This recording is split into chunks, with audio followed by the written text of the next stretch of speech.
Hello, good morning, we bookworms and Bookshop Fairy Bear fans. As you can see, we've got some special guests here today.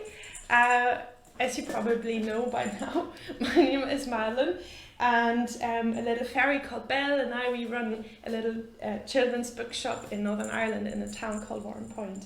And Belle is here somewhere as well. And we've got these 4 little special guests. They're kittens, as you can see.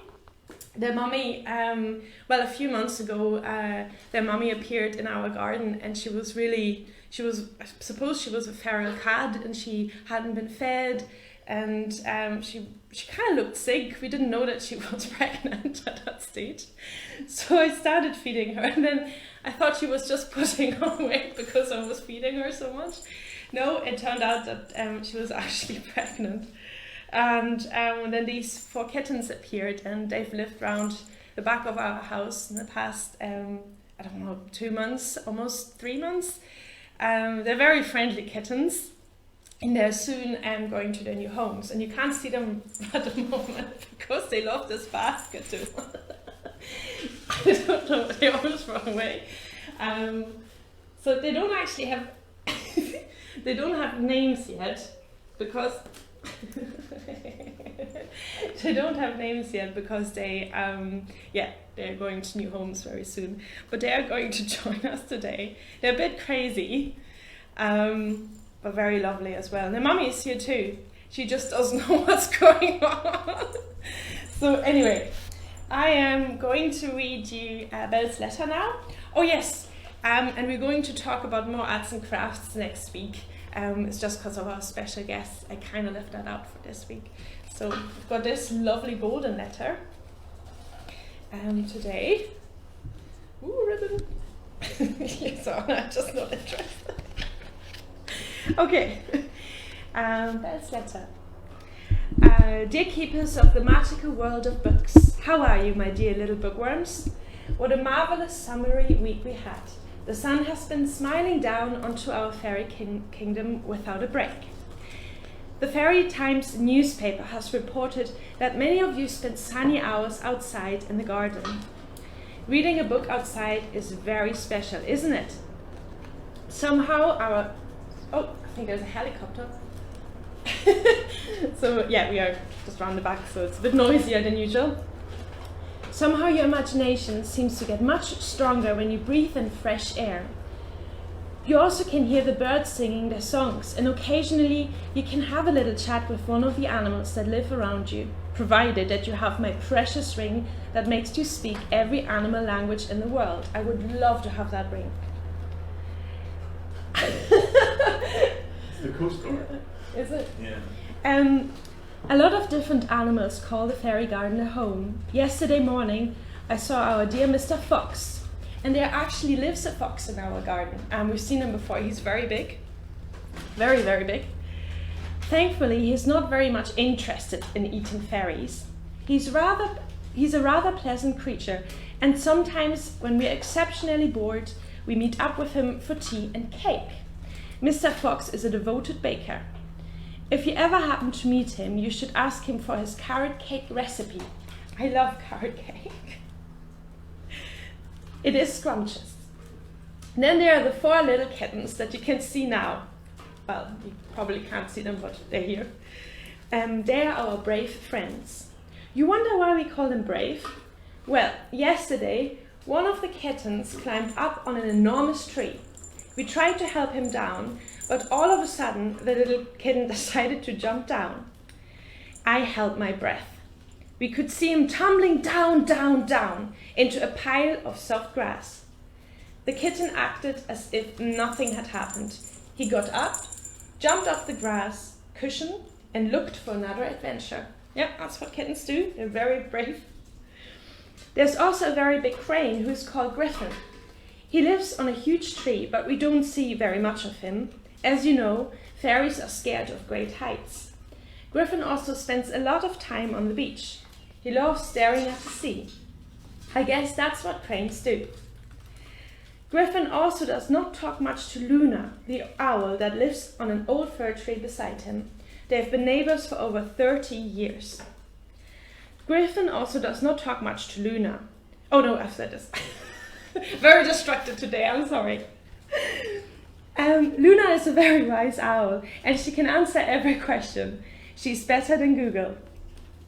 There are not only animals that live in the fairy garden. Have I mentioned our local dragon? She's a very small dragoness for you, perhaps the size of one of your ears. But for us fairies, Nuri Firestorm is enormously big as the biggest tree in our fairy garden.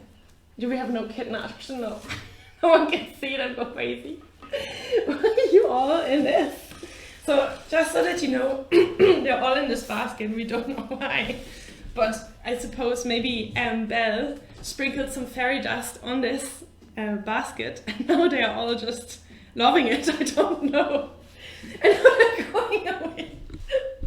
Anyway. Look at these. Okay, where were we?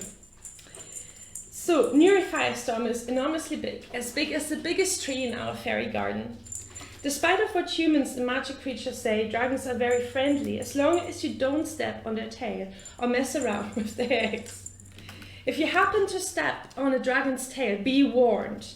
Every dragon reacts in different ways, but most would spit loads of fire, growl like an angry bear, and fly after you for hours and hours.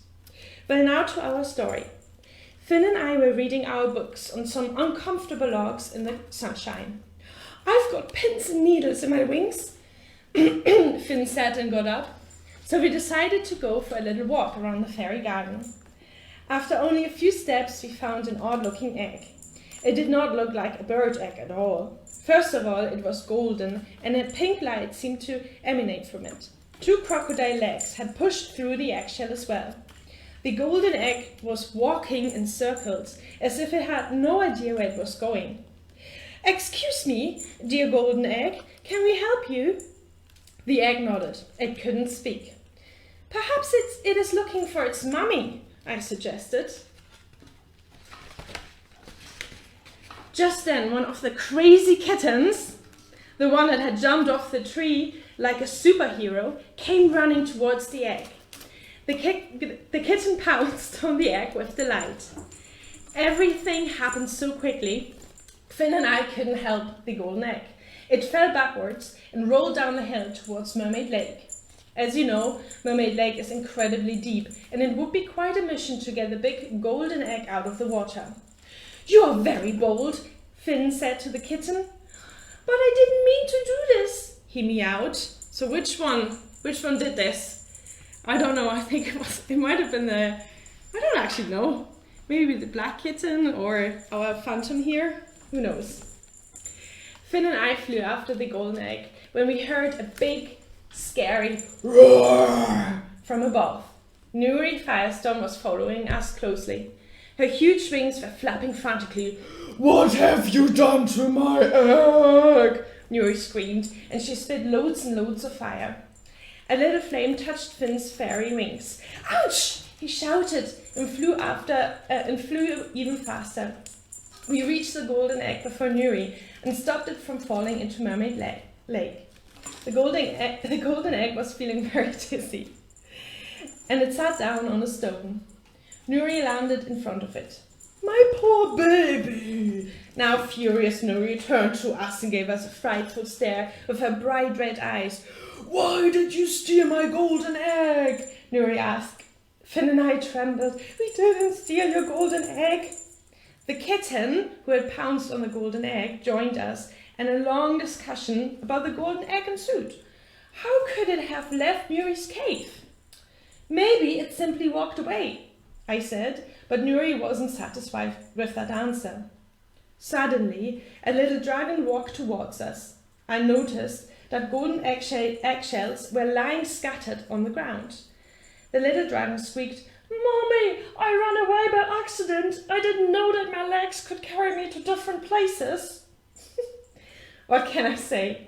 Nuri was delighted to finally talk to her little dragon baby. She even forgave the kitten for pouncing on her golden egg. Dragon baby Rosa Firestorm, what a name, is a great playmate. We are the bestest friends now. Baby Rosa comes to our house almost every evening, and she loves to lighten Mommy Fairy's candles by spitting tiny little flames of fire. That sounds very dangerous. So, as I said, most dragons are very friendly. By the way, I have some more news for you, my dear listeners. This will be my last letter for a wee while, as an enormous adventure awaits me. I have also enclosed our last tale by Beatrix Potter and, of course, a lot of magical reading powers fairy dust. But don't worry, our story times won't end. A new story time session will magically appear here on the Wee Bookworm's Facebook page every Saturday at 11:30 a.m. And I promise I will send you little stories and postcards. I will keep you informed. Your Belle, kiss, kiss, kiss. P.S. You're the bestest wee bookworms in the world and in all of the fairy kingdom. So there you go. Our story time is going to change a little bit, but don't worry, Belle is still going to be around. But she has an enormous adventure. So we'll see what's going to happen and how you guys get a bit tired. So, I don't know about our fairy dust, because, I think the kittens were playing with it, but I'm going to try and rescue some of it. Okay, so I'm just not going to spread it as much today. Are you ready for the magical reading powers fairy dust? Okay, very good. And then our story today is, our last story is actually the story of Miss Moppet, our last Beatrix Potter tale. I thought that was quite suitable. Can you see him? Anyway, so let's see. This is a pussycat called Miss Moppet. She thinks she has heard a mouse. This is the mouse peeping out behind the cupboard and making fun of Miss Moppet. He is not afraid of a kitten. This is Miss Moppet jumping just too late. She misses the mouse and hits her own head. She thinks it is a very hard cupboard. The mouse watches Miss Moppet from the top of the cupboard. Miss Moppet ties up her head in a duster and sits before the fire. The mouse thinks she is looking very ill. He comes sliding down the bell pull. Miss Moppet looks worse and worse. The mouse comes a little nearer. Miss Moppet holds her poor head in her paws and looks at him through a hole in the duster. The mouse comes very close. And then, all of a sudden, Miss Moppet jumps upon the mouse. And because the mouse has teased Miss Moppet thinks she will tease the mouse, which is not at all nice of Miss Moppet. She ties him up in the duster and tosses it about like a ball. But she forgot about that hole in the duster, and when she untied it, there was no mouse. He has wriggled out and run away, and he is dancing a jig on the top of the cupboard. The end. So, yeah, that was our last tale by Beatrix Potter. They're very hyper this morning, but they're gonna, as you can see, they're actually kind of getting tired now. My little fairy basket here. No. So yeah, I hope you enjoyed this very special, very special story time this week. And so it will change a little bit. We're gonna change things up, but yeah, Belle is still here, I think, as well, and she's going to send us postcards and little stories, and probably the occasional letter too. So I hope you're going to be back here on Saturday next week at 11:30 a.m. on this page. So thank you so much. Hope you enjoyed it. Bye bye.